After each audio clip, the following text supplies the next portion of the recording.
Мой прадед, Владимиров Афанасий Иванович, родился в 1910 году в местности Сайнялах, западных Ангаласского улуса. Был призван на фронт, будучи председателем колхоза имени Сталина 16 июня 1942 года.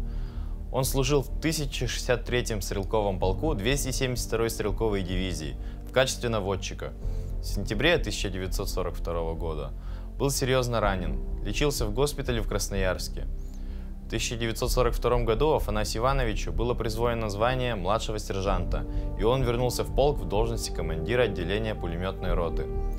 Принимал участие в Сталинградской битве, в освобождении городов Петрозаводск и Петкеранта в Карелии. Боевой путь Владимирова Афанасия Ивановича прервался 28 декабря 1944 года, когда он скончался от полученных ран в госпитале в селе Паша Ленинградской области. За свои подвиги Афанасию Ивановичу удостоен медали за оборону Сталинграда и медали за отвагу. Сегодня в Иргизах есть улица, названная в честь участника Великой Отечественной войны, председателя колхоза имени Сталина Владимирова Афанасия Ивановича. Это было в мае. На рассвете нарастал у стены Рейхстага бой. Девочку немецкую заметил наш солдат на пыльной мостовой.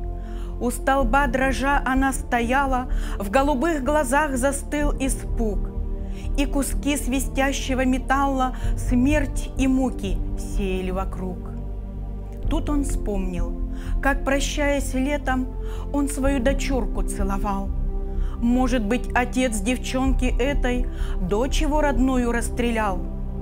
Но тогда в Берлине под обстрелом полз боец и телом заслоня девочку в коротком платье белом осторожно вынес из огня. И, погладив ласковой ладонью, он ее на землю опустил.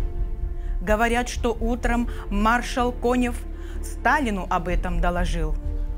Скольким детям возвратили детство, подарили радость и весну, рядовые армии советской, люди, победившие войну. И в Берлине в праздничную дату был воздвигнут, чтоб стоять века, памятник советскому солдату с девочкой, спасенной на руках. Он стоит, как символ нашей славы, как маяк, светящийся во мгле. Это он, солдат моей державы, охраняет мир на всей земле.